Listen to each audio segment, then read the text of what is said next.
Bakit nga kaya hinahayaan na lang ni PBM ang mga nakapaligid dito ang nagdidikta kung paano nga ba nito papatakbuhin ang makinarya ng kanyang administrasyon? Sinasayang nito talaga ang tiwala ng masang Pilipino sa pamilyang Marcos. Dapat kinokontrol mismo ni PBM ang mga tauhan nito. Sinisiraan na ang bisa nito, tahimik pa rin sa mga issue na pinagbabato ng mga tuta nito. Tingin tuloy sa kanya ng publiko ay walang kwentang tao ang presidente natin ngayon. Bakit nga ba laging walang kibo si PBM? Dahil nga raw, wala naman pala itong alam na basura lang pagsusumikap ng taong bayan na ipalik lang sa palasyo ang mga Marcos. Ngayon, magsisi muna mga botante sa maling desisyon at sadyang pinudol ang masang Pilipino. At ba't mo hinahayaan na yung mga nakapaligid sa'yo o yung pinsan mo, straight to the point, pinsan mo, tambalolos, tambalolong, speaker, bakit yun ang magdidikta sa'yo? BBM, anong ginagawa mo? Sinayang mo ang tiwala ng tao. Be presidentiable, kontrolin mo yung tao mo, binibiri vice president mo. Pusang nga, alam mo bang tingin ko sa'yo, wala kang kwentang tao, Mr. President. Sorry ah. Yun ang nakikita ko. Yun yung sinasabi ng utak ko, yun ang interpretation. Hala, grabe pumutok sa galit itong si Clemente Dado Enrique PMA Class 83 kay Pangulong Bongbong Marcos, tila hindi niya nagustuhan ang panggigipit ng administrasyon sa mag-amang Duterte.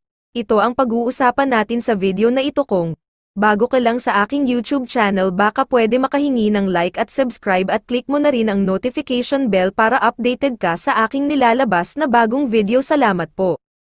Ang problema, talagang walang niya kayo. Yun yung delikado doon eh. Pagka nag-isip ang tao, hindi, wala kang utang na loob. Si Duterte nagpalibing sa tatay mo. Nagkaroon na issue yan, natatanda ko pa, nag-post ako sa Facebook eh. Na kung ayaw nyo ipalibing yung tatay ni Marcos, ng mga Marcos, si President Marcos, yung slot ko sa libingan ng bayani, bayani man ako, yung slot ko sa libingan ng bayani, doon nyo ibigay kay Marcos, doon nyo ilibing sa aking slot doon. Oh, parang asip naman, meron ako ano, di ba?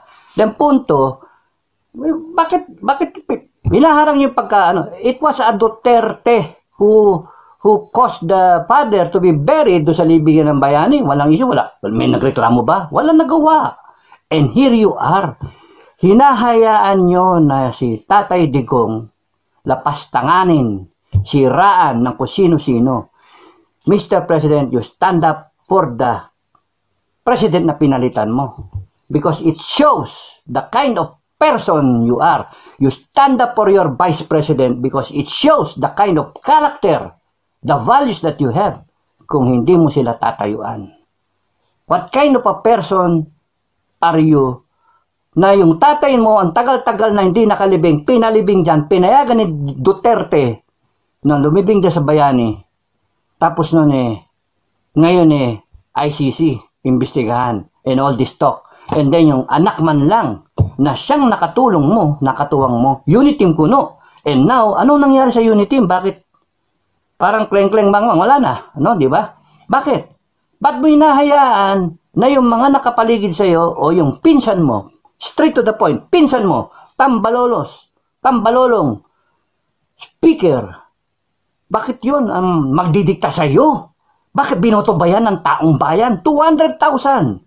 Sa'yo, 31 million. Na kanino ang tiwala ng tao? Sa'yo, BBM.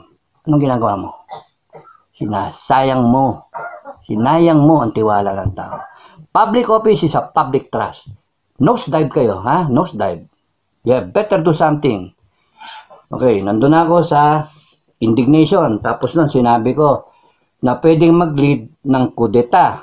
Hindi violent armed forces, it will not result to a kudeta. But if ever it did result to a kudeta, iniiwasan niya ng armed forces. Hindi ganun yung armed forces natin.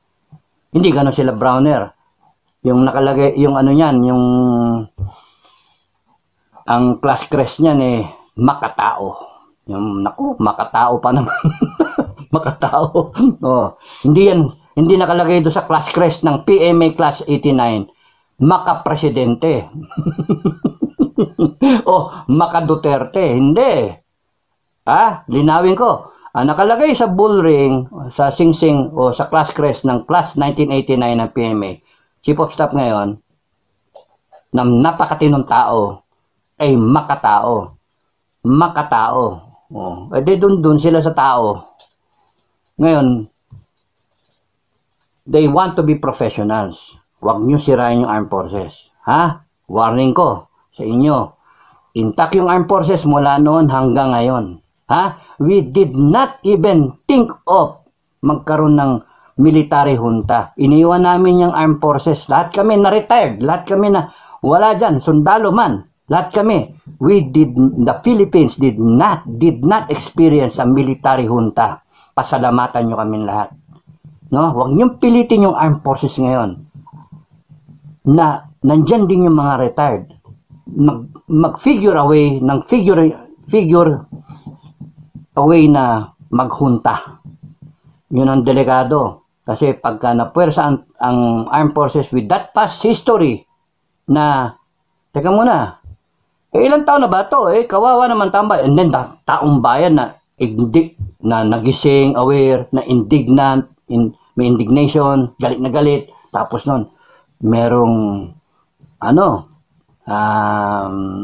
tawag doon, defiance. Wala mo na magbabayad ng taxes. Pag siya ganon, nakaw, delikado kayo.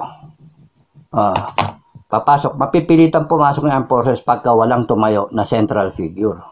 Kaya, pasok yung pangatlo na pagka may central figure, sino dyan sa mga politiko nga, doon ako natapos kahapon, sino dyan sa mga politiko ang credible enough na tumayo para sa tao? Meron pa ba? Sabihin nyo, mag-comment kayo sa baba kung meron. Tatlo pala. Tatlo. Dagdagan ko na isa. Tatlo. Okay? Pero, malayo yung pangatlo. Number 1, Tatay Digong.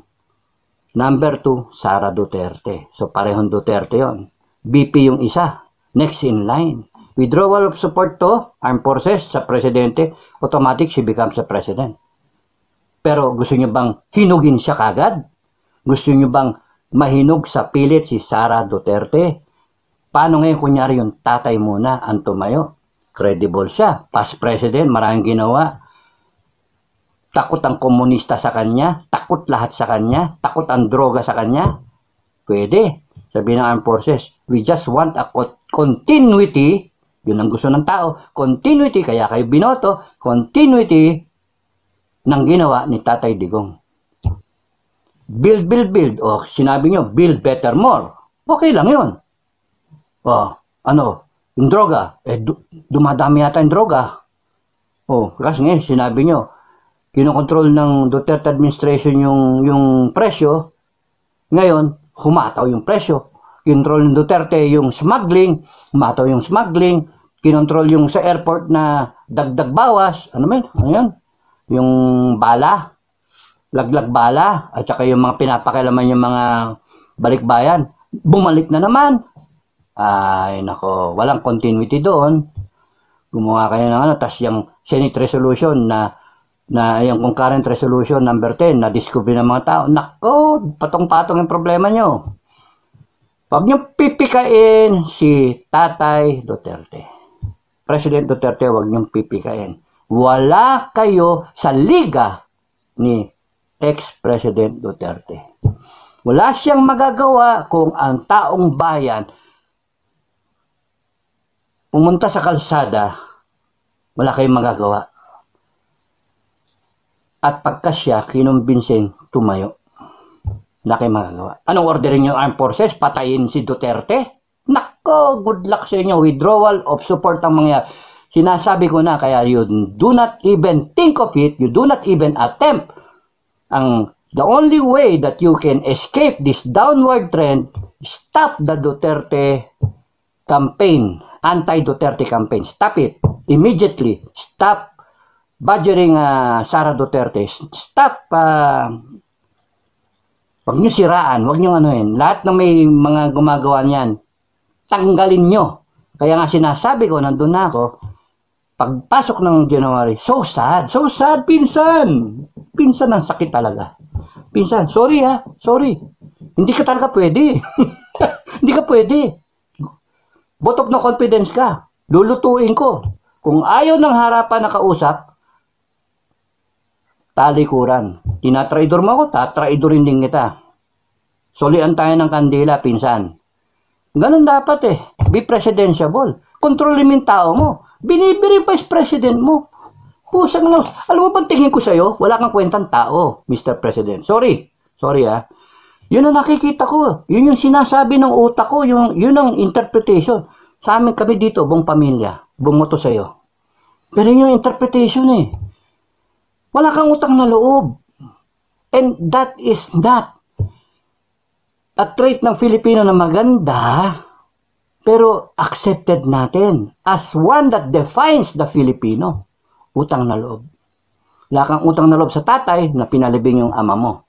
Wala kang utang na loob sa BP mo na siyang tumulong sa'yo para maluklok ka dyan. Anong klase ang walang utang na loob na tao? Hindi dapat pagkatiwalaan yan. Traidor yun eh. Okay? So you see, Mr. President, I am trying to convince you, yung mga nakakarinig sa akin, sabihin nyo kay Presidente, sabihin nyo, panood nyo sa kanya, Mr. President, hi! Kung nagustuhan mo ang ganitong video, huwag kalimutan ang magkomento kung ano ang saloobin mo. Salamat po.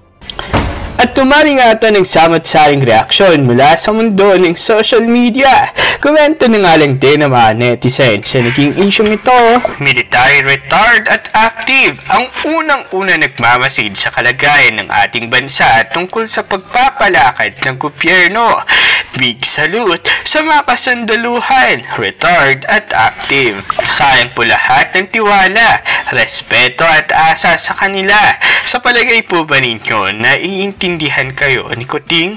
Sabog po siya sa tax. Kaya dapat nang palitan ang mga iyan or people's power na po tayo. Ayaw ng taong bayan ng public official na adik. Please, men in uniform, help the Filipino people. Walang malalapitan ng taong bayan kundi kayo lang. Help please.